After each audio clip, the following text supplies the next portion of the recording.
Congratulations on deciding to host a show on WXIN. You are joining a rich tradition of student radio in Rhode Island, with alumni that have gone on to work in local and national radio stations. The purpose of this video is to cover some of the technical procedures involved in using the studios. These procedures will also be covered during your shadowing. If you have any questions, you can talk to a veteran DJ, your music director, or another staff member at the station. Once you have been cleared to begin your show, your student ID will be activated for the media center, as well as the main office and the studio doors. If you do an early morning or late night show, you will need this access to get into the building. You will always need your student ID to get inside the studio. In the lobby, you will notice a table outside the studio. This is for any food or drink that you might have brought with you. At no time is food or drink allowed inside the studio. On the studio door, you will find a clipboard with the studio log. Be sure to sign in as you enter the studio for your show. When entering the studio, be sure to turn on the lights and close the door behind you. Turning on the lights is important because your show may be carried live or recorded for replay on Anchor TV.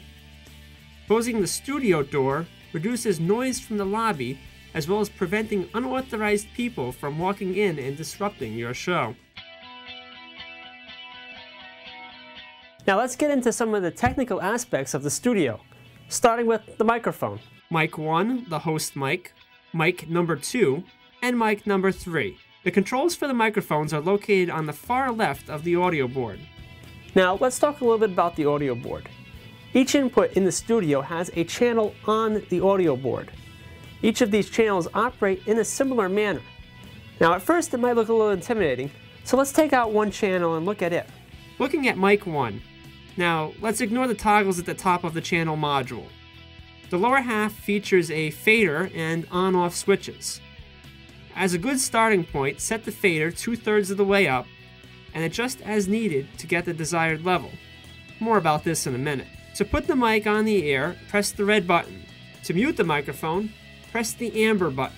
An indicator light will show the status of the channel. You will notice that when one or more of the microphones or phone lines is turned on, that the studio monitors will automatically be muted. This is to prevent feedback. At the top of the audio board, you will find the meter bridge. During your show, pay attention to the program VU. Your goal is to peak around 0 dB. Going beyond +3 may create distortion. Quick peaks, however, above 0 will be handled by the compressor limiter located at the transmitter shack. During your shadowing, the DJ will talk to you about the use of CD players, the auxiliary input, and Megaseg. This will be the subject of a follow-up video, but for now, let's just talk a little bit about the phones. There are two phones. The one on the left is for 8787, and the one on the right is for 9946. This is the telephone hybrid. This allows us to connect the phone lines to the audio board. Both phone lines are controlled from here, with 8787 on the left and 9946 on the right. Each line has only two buttons that you will need to touch, the on and the off keys. On the audio board, you will find two channels with blue sliders. These inputs are for the phone lines, again 8787 on the left and 9946 on the right, and they are also labeled. Now let's go over how to take a call and put it on the air. When the phone rings, pick up the handset and talk to the caller. Put the caller on hold and press the on button on the hybrid. You can hang up the phone now at this point. To put the caller on the air, make sure the fader is up and press the channel on button. When the call is over, press the amber channel off button. Then press the off button for the line on the hybrid. This hangs up the phone lines so you can take another caller. Now that's some of the very basic procedures in using the studio. As you do your show and use the studio more, you'll learn some more advanced procedures.